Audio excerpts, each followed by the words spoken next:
Hello everyone, my name is Vivek Sharma. Today we will be discussing about four major articles. पहले article में हम discuss करेंगे Karbi Anglong land rights के बारे में, जो कि 6 शेड्यूल से आपका रिलेटेड एक आर्टिकल है. देन हम नेशनल रेबी कंट्रोल प्रोग्राम के बारे में डिस्कस करेंगे. थर्ड आर्टिकल में हम डिस्कस करेंगे नेट ग्रिड के बारे में. अभी रिसेंटली इसे नेशनल पॉपुलेशन रजिस्टर के साथ लिंक करने की बात की गई है. और लास्ट में यूएस एंड वेनेजुएला के बीच में बढ़ती हुई टेंशन के बारे में हम बात करेंगे. आइए एक एक करके इन आर्टिकल्स को समझ लेते हैं. देखिए, इस आर्टिकल के कंटेक्स्ट को समझने से पहले आपको ट्राइबल एरिया के बारे में कुछ चीजें पता होनी चाहिए. भारतीय संविधान में 2 आपके ऐसे शेड्यूल हैं जो डील करते हैं आपके ट्राइबल कम्युनिटी से. पहला है 5th शेड्यूल, जहां पे उन स्टेट्स के ऊपर फोकस किया गया है जो एटीएम विदाउट मनी है. मतलब आपके असम, त्रिपुरा, मेघालय, मिजोरम, यानी इसमें मणिपुर नहीं आता है. और इसमें आपकी ट्राइबल एडवाइजरी काउंसिल बनाई जाती है जो प्योरली आपकी एडवाइजरी नेचर की रहती है. अब यहां पे एक बात ये आ जाती है, लेट्स से अगर कोई एक्ट आपका आता है तो वो इस एरिया में डायरेक्टली एप्लीकेबल नहीं होगा. उसमें कहीं ना कहीं आप ये कह सकते हो इसको थोड़ा फेरबदल करने के यहां पे प्रोविजन होते हैं. अब जैसे आपने पेसा एक्ट के बारे में सुना होगा, पेसा एक्ट 1996. तो इस तरह से आप ये कह सकते हो कुछ केसेस में डायरेक्टली भी एप्लीकेबल हो सकता है जहां पे सिर्फ इन्हीं के लिए कुछ चीज बनी हो. बट मेजॉरिटी टाइम पे आप ये देखोगे कि पार्लियामेंट और स्टेट लेजिस्लेचर के जो एक्ट है वो डायरेक्टली यहां पे एप्लीकेबल नहीं होंगे. एंड प्रेसिडेंट इन एरियाज की ओवरसाइट करते हैं कि भाई इनके एडमिनिस्ट्रेशन किस तरह से चल रहे हैं. यहां पे लोकल लेवल पे आपकी ये जो एडवाइजरी काउंसिल बनती है ये लॉ नहीं बना सकती है, बट यस ट्राइबल वेलफेयर के लिए गवर्नमेंट को कुछ चीजों के ऊपर सजेस्ट कर सकती है. वेयर एज एटीएम की बात करें, यानी असम, मेघालय, त्रिपुरा एंड मिजोरम की, तो ये 6 शेड्यूल के अंदर आते हैं. और ये ऑटोनॉमस डिस्ट्रिक्ट काउंसिल इनके पास होती है, जिसके पास legislative power, executive power, judicial power, सभी तरह की पावर्स आपको देखने को मिलती है. तो ये स्टेट विद इन स्टेट कहलाती हैं. एंड ये लॉ बना सकते हैं जैसे लैंड के ऊपर, फॉरेस्ट के ऊपर, मैरिज के ऊपर, इनहेरिटेंस के ऊपर. इवन 5 साल से कम सजा वाले केसेस में ये सजा भी सुना सकते हैं. एंड इवन ये टैक्स भी ले सकते हैं. जैसे फॉर एग्जांपल आपके लैंड है, आप लैंड किसी पर्पसेस के लिए यहां पे यूज कर रहे हो, तो they can collect their own taxes. तो ये गवर्नर का यहां पे इंपॉर्टेंट रोल रहता है. मैंडेटरी होता है कि भाई कोई भी लॉ आए काउंसिल से तो गवर्नर के थ्रू पास होके ही वो जाएगा.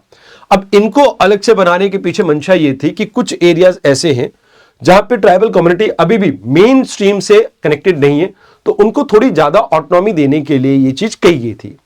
अब ऐसा ही एक ऑटोनॉमस काउंसिल वाला एरिया है आपका, that is west Karbi Anglong area, जो कि असम में लोकेटेड है. ऐसी 10 काउंसिल्स हैं और उसमें से एक ये है.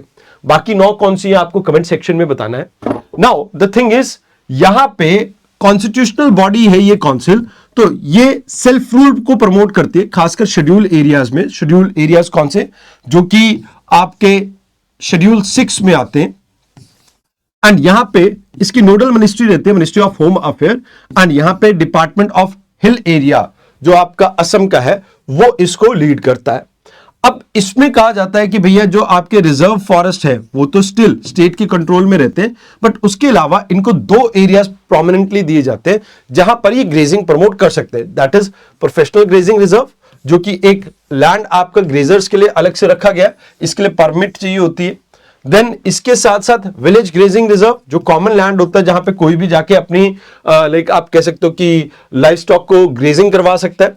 अब यहां पर हुआ क्या कि कुछ एरिया में इलीगल कंस्ट्रक्शन के कारण कुछ लोगों ने ये एरिया अपने कब्जे में ले लिया था, जहां पर ये केस पेंडिंग था गुवाहाटी हाई कोर्ट में. एंड अभी रिसेंटली यहां पे आपकी कुछ वायलेंस देखने को मिली है, एंड जिसकी वजह से इंटरनेट सर्विसेज को यहां पे स्टॉप कर दिया गया. तो याद रखना कि ये 30 मेंबर की काउंसिल होती है, जिसमें से 26 इलेक्टेड होते हैं एंड 4 आपके कहीं ना कहीं आपके गवर्नर जो है वो नॉमिनेट करते हैं. तो ये चीज है जो आपको यहां पे याद रखनी थी. आइए इसके ऊपर क्वेश्चन देख लेते हैं. पहली चीज, ये आपका मेंस का क्वेश्चन है. Schedule 6 creates a state within a state model of tribal self governance in the context of Karbi Anglong land right issue. Critically examine the extent of autonomy enjoyed by autonomous district council and their limitation देयरइन.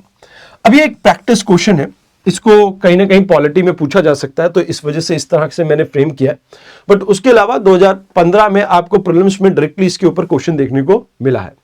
आइए अब बात करते हैं आज के science and technology के पहले article की। अब रेबीज, सबसे पहले आपको यह पता होना चाहिए कि अभी हमारे लिए एक सबसे बड़ी प्रॉब्लम बनके आ रही है because of increasing number of stray dogs. तो यहां पे गवर्नमेंट कहते हैं कि हम नेशनल एक्शन प्लान लेके आए हैं, national action plan for dog mediated rabies elimination, जो कि हम 2030 तक इंश्योर करेंगे कि जीरो डेथ हो रेबीज से।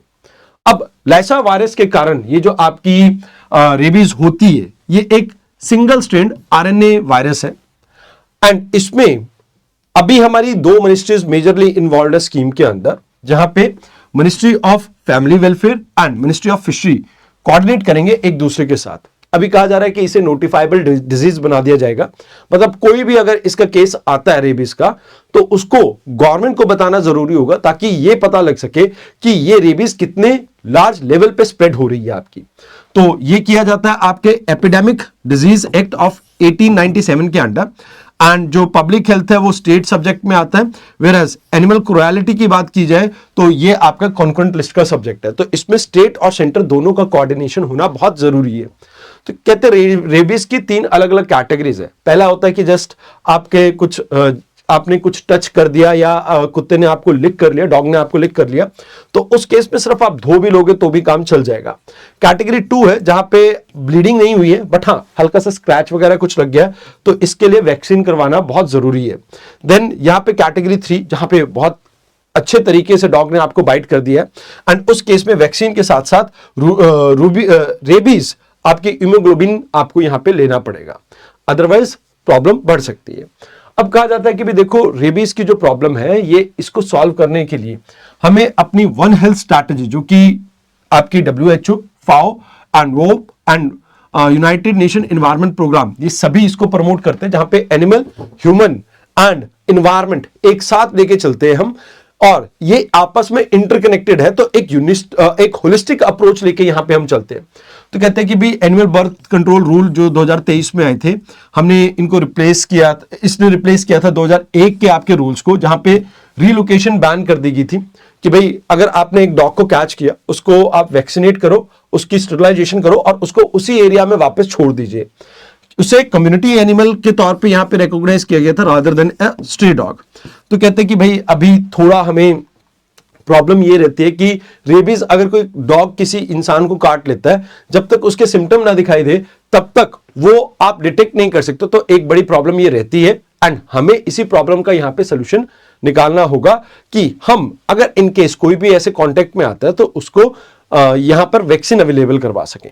तो कहा जाता है कि भाई देखो 0/30 क्या जो हमारी स्ट्रैटेजी है, ये सिर्फ हमारी स्ट्रैटेजी नहीं है, इसमें World Health Organisation, Food and Agriculture Organisation, World Organisation for Animal Health and Global Alliance for Rabies Control, ये सब मिलकर हमारे साथ पार्टिसिपेट करेंगे इसमें। More over state action plan की भी जरूरत है ताकि कैसे रेबीज को एलिमिनेट कर सके। ये सिर्फ सेंटर के लेवल पे काम ना चले, स्टेट भी इसमें पार्टिसिपेट कर सके। अब इसके ऊपर एक क्वेश्चन देख लेते हैं। 2021 का ये क्वेश्चन है अबाउट एडिनो वायरस एंड इसके सिम्टम वगैरह के बारे में। आप इसे एक बार प्रैक्टिस कर सकते हैं। Let's come to the next part, जहां पे हम बात करेंगे इंटरनल सिक्योरिटी की। देखो नेटग्रिड 2011-12 में जब आपका 26/11 हुआ था, तो उसके बाद आपका ये एक नेटग्रिड हमने बनाने की सोची थी। अब नेटग्रिड है क्या? देखो कई सारे टाइप के डाटा होते हैं जो रेडिली अवेलेबल है हमारे यहाँ पे, बट वो इंटीग्रेट नहीं किए गए। अब जैसे फॉर एग्जांपल एक पर्सन है जिसके खिलाफ एक पुलिस स्टेशन में केस था, वो दूसरी स्टेट में भाग के जाता है, वहां पर एक और क्राइम कमिट करता है और वहां पर उसके अगेंस्ट एक और केस है, फिर वो तीसरी स्टेट में भाग जाता है। तो द थिंग इज, अब क्योंकि यहां पे सभी पुलिस स्टेशन आपस में कनेक्टेड नहीं है, तो एक की इंफॉर्मेशन दूसरी तक पहुंच नहीं पाती है एंड जिसकी वजह से क्रिमिनल्स के पास इतने बड़े देश में मौका बन जाता है कि वो इधर से उधर भाग सके।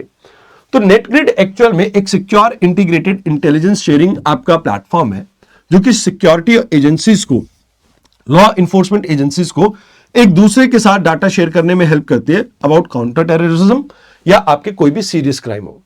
अब इसे ministry of home affair handle करती है, ना तो ये स्टैट्यूटरी है ना ही कॉन्स्टिट्यूशनल बॉडी है ये।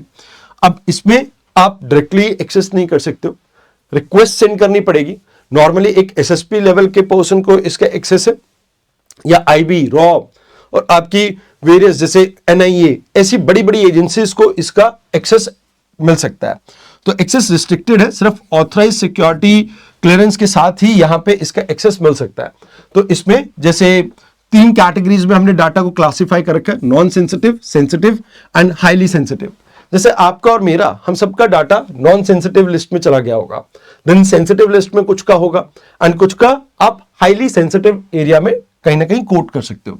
तो इसमें इमिग्रेशन, बैंकिंग, टेलीकॉम, ट्रांसपोर्ट, इन सब के डाटा तो इंक्लूडेड थे ही थे, बट अभी रिसेंटली 119 करोड़ लोगों का यहां पे फैमिली वाइज डिटेल को ऐड कर दिया गया। नेशनल पॉपुलेशन रजिस्टर के जो डाटा था उसको नेट ग्रिड के साथ इंटीग्रेट कर दिया गया।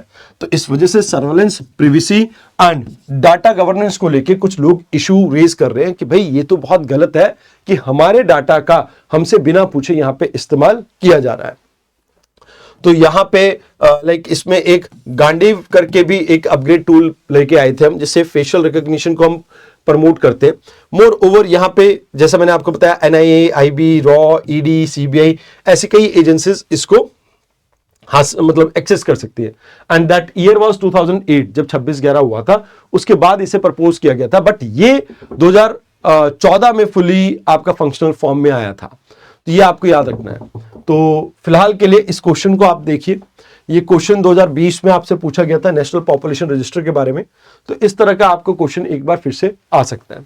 आइए अब बात करते हैं इंटरनेशनल रिलेशन की। इसमें सबसे इंपॉर्टेंट चीज जो आपको याद रखनी है वो 2 है। पहला, वेनेजुला की लोकेशन। अब वेनेजुला की लोकेशन बात करें तो ये ऊपर कैरेबियन सी आ जाता है, ये आपका वेनेजुला है। एक तरफ ये कोलंबिया से अपनी बाउंड्री शेयर कर रहा है, यहाँ पे इंडीज माउंटेन आ जाती है, ये आपका अमेरिका है वो आपकी लेक आ जाती है। देन यहाँ से ओरेनिको रिवर आपकी फ्लो कर रही है। देन नीचे ये आपका पूरा ब्राजील है एंड ये गुयाना है। तो ये इन कंट्रीज के साथ सराउंडेड है। नाउ सेकेंड थिंग, यहां पर आपको पता होना चाहिए यूनिक्लोज के बारे में, United Nation Convention on Laws of Sea. इसमें पहली चीज जो आपको याद रखनी है, इंटरनेशनल वाटर क्या होता है, जहां पे आप ये कह सकते हो कि आपकी हाई सी आती है। हाई सी मतलब ये कॉमन हेरिटेज है सभी ह्यूमन काइंड की। तो इसमें आपको फ्री एक्सेस है, मींस आप अपने शिप्स को कहीं भी लेके जा सकते हैं and there is no international मतलब एक किसी देश का इसके ऊपर कंट्रोल नहीं है। तो it is no state and everyone has sovereignty to access this part. अब इसके बाद एक होता है इंटरनल वाटर। इंटरनल वाटर जहां पे जैसे आपके देश के अंदर जो आपकी वाटर बॉडीज है, आप उसके बारे में बात कर रहे हो एंड यहां पे कोई इनोसेंट पैसेज का किसी के पास अधिकार नहीं है, ये फुल्ली सॉवरन है। टेरिटोरियल वाटर 12 नॉटिकल माइल तक आपकी कोस्टल एरिया से यहां पे आपकी sea beds and air space extend करती है एंड इसमें यू हैव फॉरेन शिप्स का इनोसेंट पैसेज का यहां पे उनके पास राइट होता है, पीसफुल, बट कोई हथियार वाले जहाज यहां से नहीं जाएगा, मतलब अगर अलाउ नहीं किया गया है तो। कंटिजियस जोन ये 24 नॉटिकल माइल तक होता है। कस्टम, आपका फिस्कल, इमिग्रेशन एंड सेंट्री जो लॉ है वो इसकी जुरिडिक्शन यहां तक आती है। And exclusive economic zone 200 nautical mile तक होता है, जिसके बाद हाई सी आपकी स्टार्ट होती है। तो यहां पर जो भी रिसोर्सेज वगैरह मिल रहे हैं 200 नॉटिकल माइल तक, वो सब आपके। वैसे यूएस यूनिक्लॉज का मेंबर नहीं है, बट हाँ इसको फॉलो जरूर करता है। अभी यूएस ने वेनेजुला के ऊपर टोटल ब्लॉकेट लगा दी है। तो कहा जाता है कि यूएन जो चार्टर आर्टिकल 2 है, ये कहीं ना कहीं प्रोहिबिट करता है कि आप फोर्सफुली किसी कंट्री की टेरिटोरियल इंटीग्रिटी को वायलेट नहीं कर सकते हो। एंड सेन रेमो मैनुअल जो 1994 का है, इसने कहा था कि ब्लॉकेट का एक मेजर रूल ये रहेगा कि ये फॉर्मली डिक्लेयर किया जाएगा एंड नोटिफाई किया जाएगा हर स्टेट को। बट अभी यूएस क्या कर रहा है, यहां पे प्रेशराइज करने की कोशिश कर रहा है वेनेजुला गवर्नमेंट को। पहली बात तो उसे एक टेररिस्ट ऑर्गेनाइजेशन डिक्लेयर कर दिया एंड यहां पे office of foreign asset control, ये जो आपका यूएस ट्रेजरी के अंडर आता है, ये इस पूरी एक्टिविटी को मैनेज कर रहा है, जहां पे कोई भी पर्सन अब यूएस मतलब वेनेजुला के साथ ट्रेड नहीं कर सकता है, क्योंकि इस पे सेकेंडरी सैंक्शन 2025 में इंपोज किए गए थे 25% के। तो शेडो फ्लीट के थ्रू कुछ कंट्रीज यहां पे एक्सेस कर रहे थे ना, उनके लिए भी ये थोड़ा मुश्किल हो जाएगा। एंड उसके साथ साथ यहां पे the weapons specially designated nation list, ये जो लिस्ट है ये इनके फॉरेन में जितने भी यूएस के आप कह सकते हो कि सिस्टम्स, फाइनेंशियल सिस्टम से इंटीग्रेटेड रिसोर्सेज हैं, उनको फ्रीज करने की बात करता है। तो ये चीजें हैं जो आपको यहाँ पे याद रखनी थी। एक्चुअल में इसमें मैप वर्क के ऊपर और यूनिक्लॉज के ऊपर क्वेश्चन बन सकता है। तो कुछ इस तरह का क्वेश्चन यूपीएससी ने प्रीवियसली भी पूछा हुआ, जैसे ये क्वेश्चन है directly United Nation Convention on Laws of Sea 2022 का क्वेश्चन है, और इसके बारे में आप एक बार अटेम्प्ट कर सकते हैं। मोर ओवर प्रैक्टिस क्वेश्चन मैंने यहाँ पे आपको प्रोवाइड कर दिया, तो you can look at that also. तो आज के डिस्कशन में इतना ही, मंडे मिलते हैं एक नई डिस्कशन के साथ। धन्यवाद।